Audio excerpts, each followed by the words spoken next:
feel sick when I see Grace Taggart waving the shiny gold envelope in the air. I got it again! She yells across the playground with a little hip wiggle before running towards her mother. Now I know why my daughter, Bea, is walking so slowly at the back of the crowd, head down. Great, I mutter under my breath. What's great? A clear voice beside me says.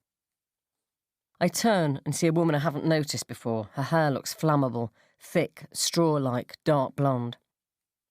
Oh, that's wonderful, darling, Rachel Taggart calls out to her daughter. To the mother on her right, she says, oh, God, this is embarrassing. I mean, some children haven't won it at all, and Gracie keeps winning it, but I mean, what can I do? I have to be pleased for her, don't I? All right, I get it. Straw woman lowers her voice beside me. You're annoyed Bea didn't get Star of the Week? And that someone I've never laid eyes on before knows my daughter's name. I nod. Too upset to be diplomatic, I say, I hate Star of the Week. All it does is create 21 non-stars every week in each class, some of whom, like Bea, have never won it. Grace Taggart wins it literally every other week. I want to know who I'm talking to before I say any more. Are you, do you have... Lisa Paskin. She holds out her hand. I shake it. I'm Harriet's mother. She's new in Bea's class. Oh, shit. I ought to know the name in that case. Harriet Paskin. Right, that's in my memory now. Good to meet you. Bea's newish too, start of last term. She'll never win Star of the Week. She's too rude to the teachers. It's my fault. She's inherited my loathing for authority figures. Last week, Mr. Orton made a joke in front of the whole class about Bea hating science, and everyone laughed, and Bea just turned very calmly to face him and said, Sir, when you were my age, did you always dream of being a supply teacher? Apparently, his mouth actually dropped open in shock, and the class laughed more at her joke than at his. I tried to be angry when she told me, but secretly I was thinking, nice one, Bea. But I did point out that with an attitude like that, she can hardly expect to win Star of the Week. The thing is, she does. It's like she thinks the award's given in recognition of great dialogue, not good old-fashioned proper behaviour. Bea and her friends have stopped halfway across the playground. Some of the girls are chatting frantically, but I can see Bea's not really engaged. She looks over at me, signalling with her eyes that she'd like to get out of here as soon as possible, but she has to go through the motions if she wants to fit in. And so far, she's popular in her class. She's the fearless backchatter. That's why she can't stop being rude to teachers. None of her friends had guessed that she'd love to be Star of the Week. She'd be nonchalant, even dismissive if she got it. But that doesn't mean she doesn't want it.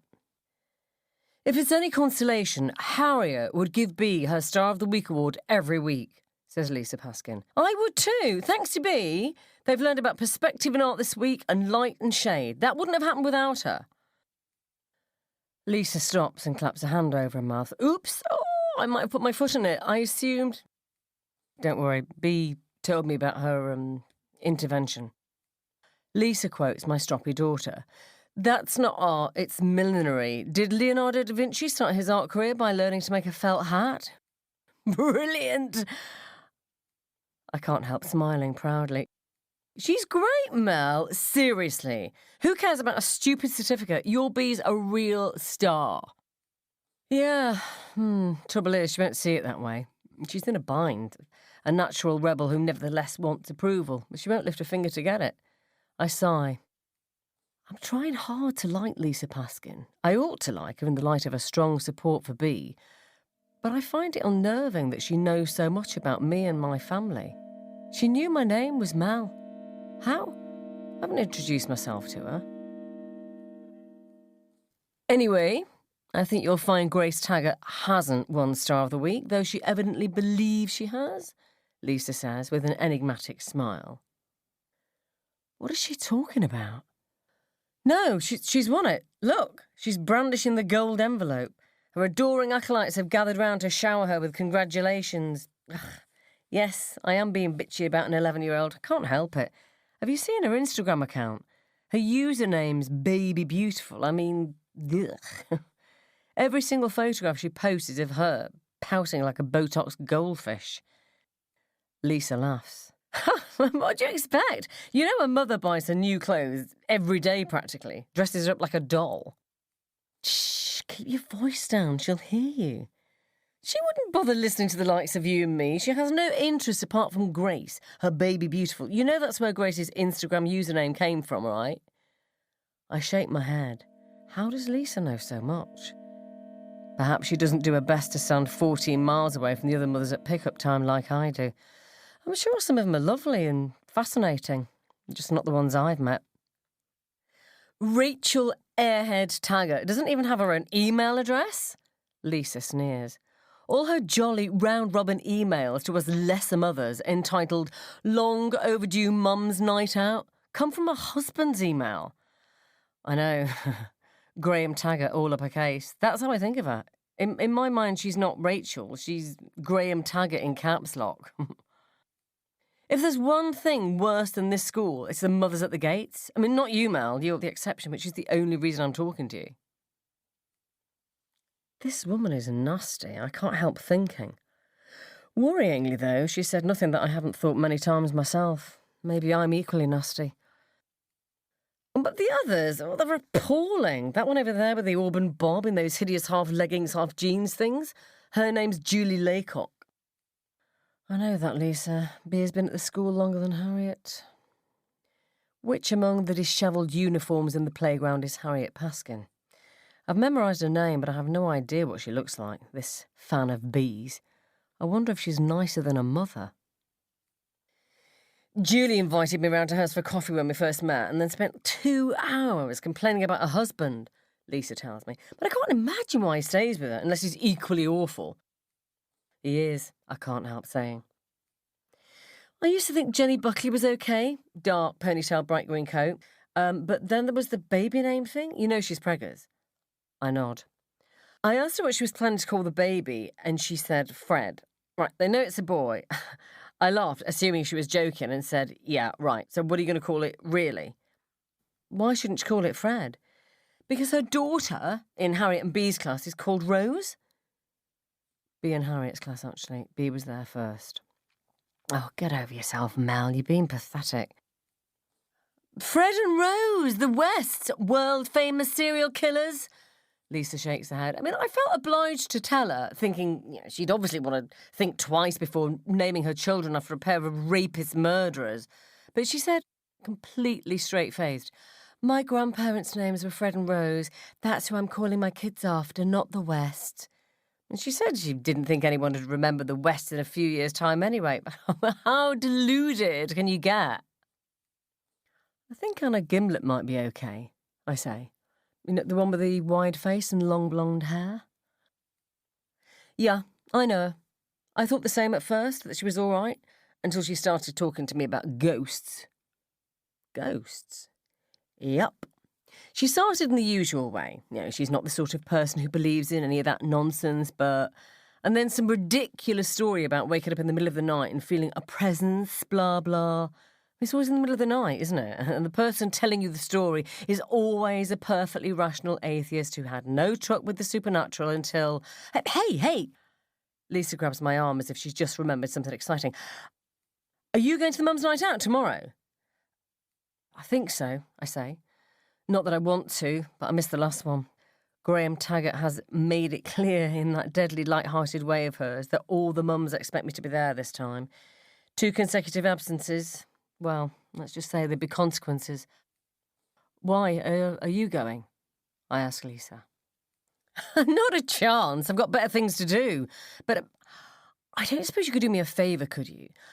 Anna Ghost Gimlet annoyed me so much I decided to try and out-ghost her. I've heard of some bullshit about the difference between ghosts you see at night and the ones you see in the daytime. She didn't believe me, I don't think, but it'd be hilarious if you told her the same story. The more people she hears it from, the more she'll start to wonder if it might be true. She might start telling other people. Fancy playing torment the credulous creep with me? No, I don't. I don't want to be assigned a stupid chore by Lisa Paskin. I am curious, however. What did you tell Anna about the difference between night ghosts and day ghosts? Before she has a chance to answer, there's a piercing howl. I turn and see that Grace Taggart is sobbing, her face red and wet. The gold envelope lies by her feet, torn in half. In her hand, she's holding her Star of the Week certificate, but she's... Can she be tearing it up? What the hell? I stare in disbelief as the fragments fall to the ground. Mummy! She screams. Most of the girls in B's class say mum, but not Grace. Rachel Taggart hurries towards her baby beautiful. I try not to be happy that a child is unhappy. It's hard. For as long as she's been B's so-called friend, she's done everything she can to undermine B's confidence. B isn't allowed to buy clothes from Ballyhoo because that's where Grace buys her clothes. B isn't allowed to wear white nail varnish because that's Grace's favourite colour, or part her hair on the left because Grace does that. All of these rules B grudgingly accepts instead of telling Grace to set fire to her head and stick it up her arse, as I've suggested on many occasions.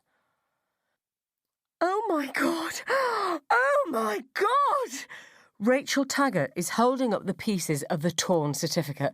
This is monstrous! Look at this! Who's done this? Who's done it? You better tell me right now, whoever you are!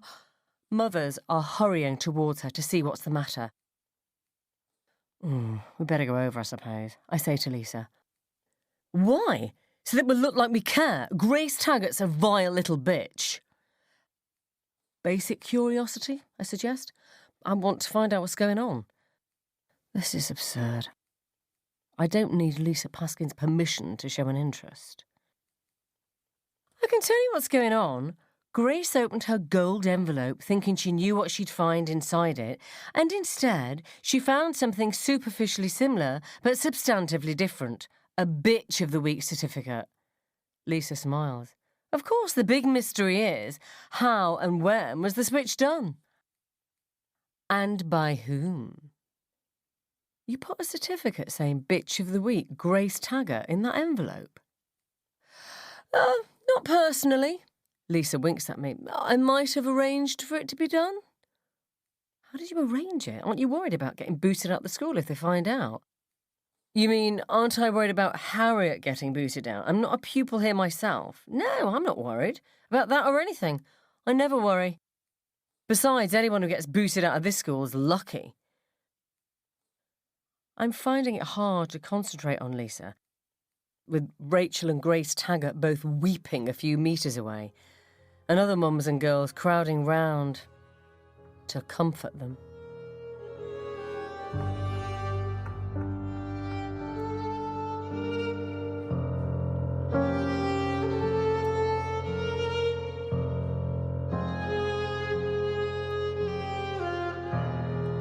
The mum's night out is at the Shazam, an unpretentious Indian restaurant with an all-you-can-eat buffet. In spite of this, the mums are dressed as if for the Oscars, in strappy shiny dresses and high heels. I'm wearing jeans, pumps, a checked shirt. I've made sure to sit next to Anna Gimlet, in case I decide to resort to the supernatural.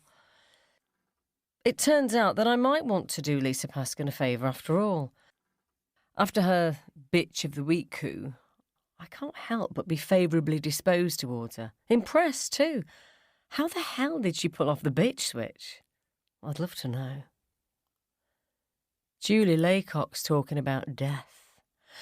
I told Maisie and Izzy yesterday, when our time comes, Mark and I have decided we want to be buried, not cremated, so they'll have to sort that out for us. Can that time please be soon? Like, before anyone suggests staying for dessert and coffee? Sitting next to Anna meant getting stuck at the very end of the table with only her, Julie Laycock and Jenny Buckley for company. Oh, fun times. It made sense to tell them, I thought. Julie goes on. Well, we were updating our wills. Mark and I don't think there should be anything a close family can't discuss. I did apologise to the girls, because obviously burial means more hassle for them once we're dead and gone.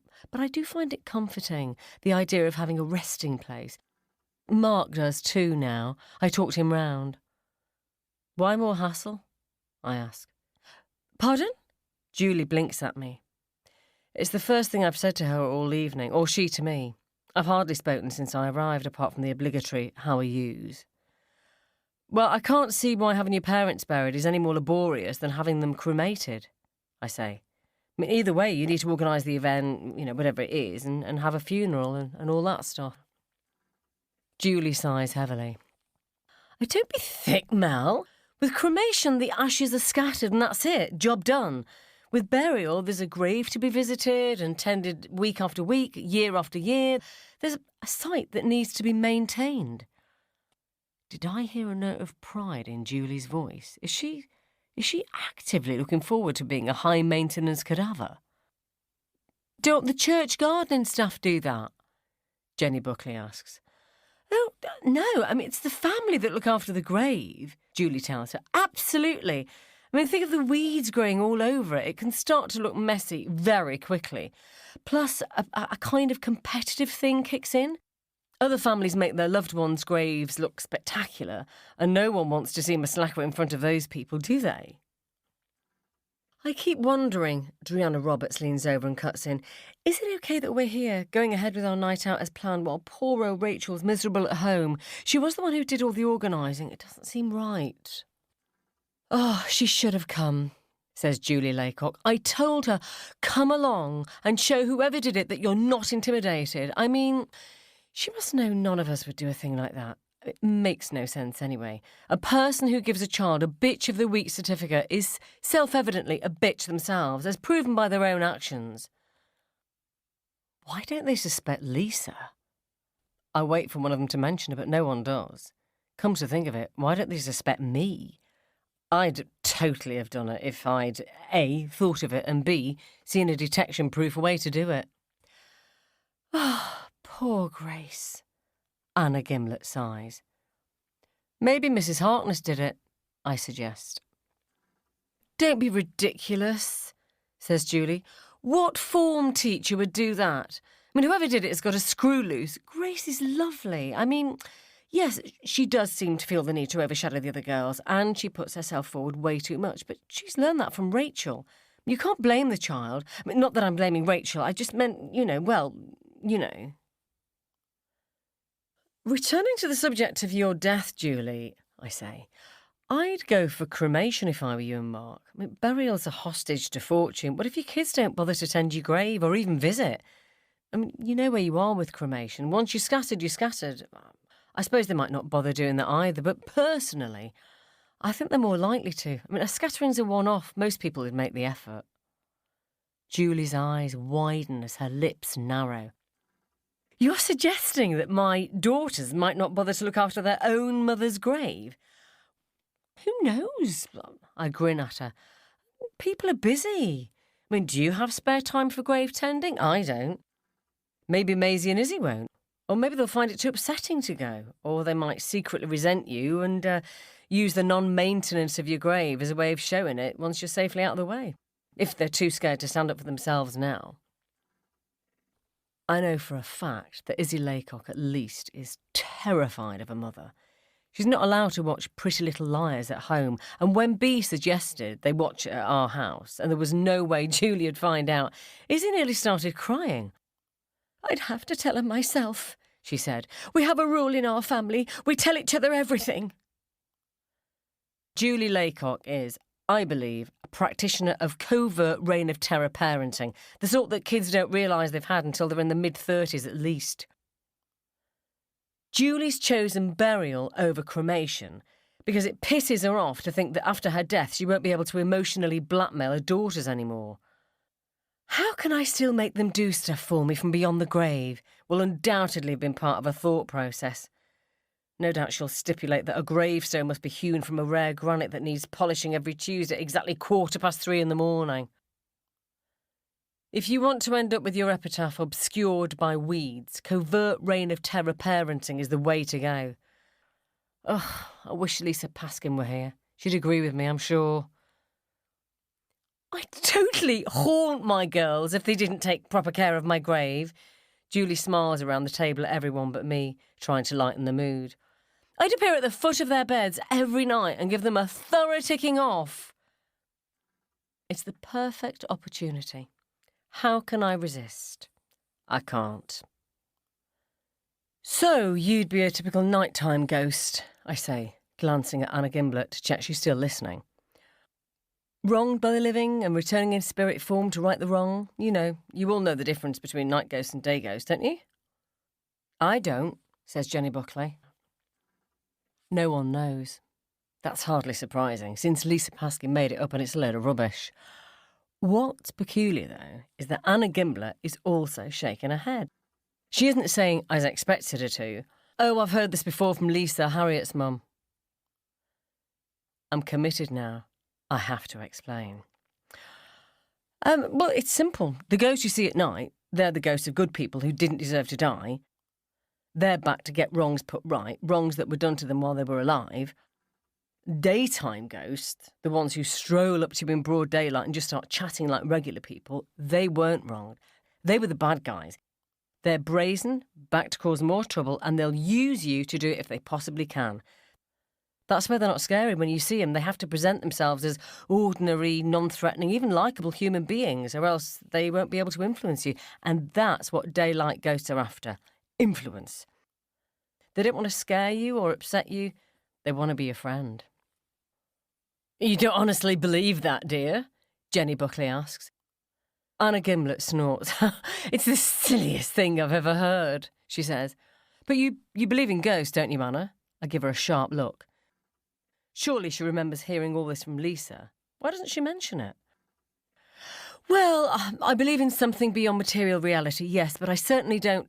Anna, seriously? Julie wrinkles her nose in distaste. You believe in ghosts? Well, according to Lisa, you've seen one yourself, I chip in. All the women turn to face me. There's silence for a few seconds. Lisa who? Asked Jenny. Lisa Paskin, Harriet's mum. They exchange puzzled looks. Who's Harriet? Anna Gimlet asks. Oh, come on.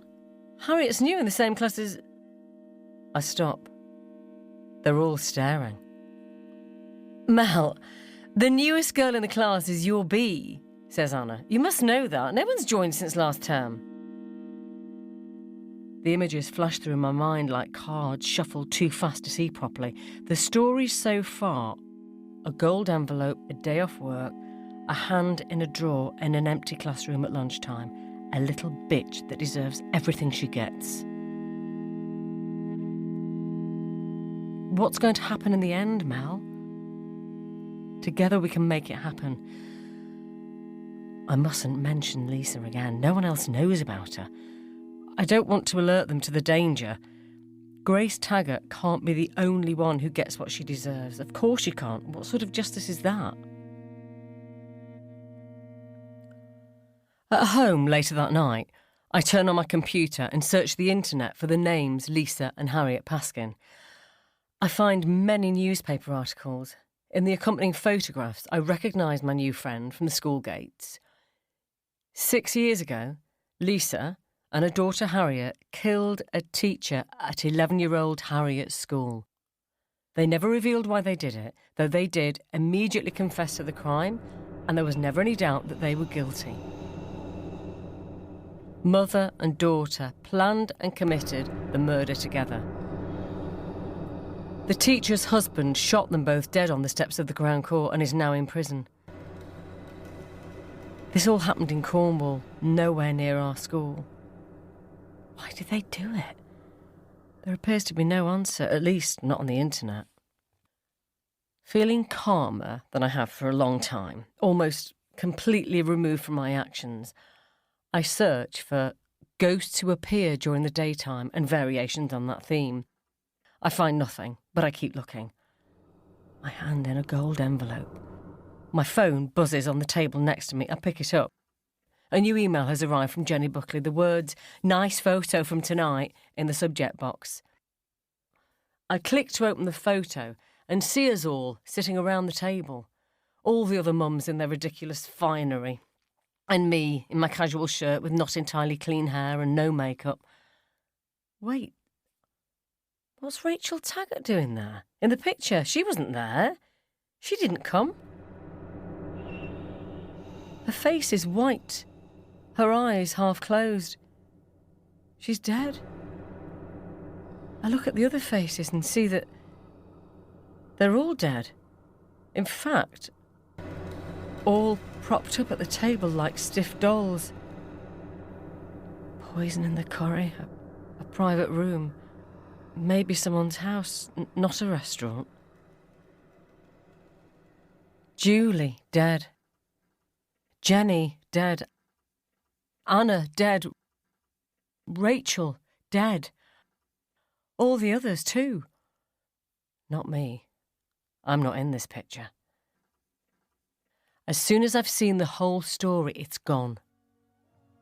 The photo on my phone's screen is, once again, the one Jenny sent me. All the mums smiling. All the dead mothers of my daughter's friends. Can't wait for our next long overdue mums night out.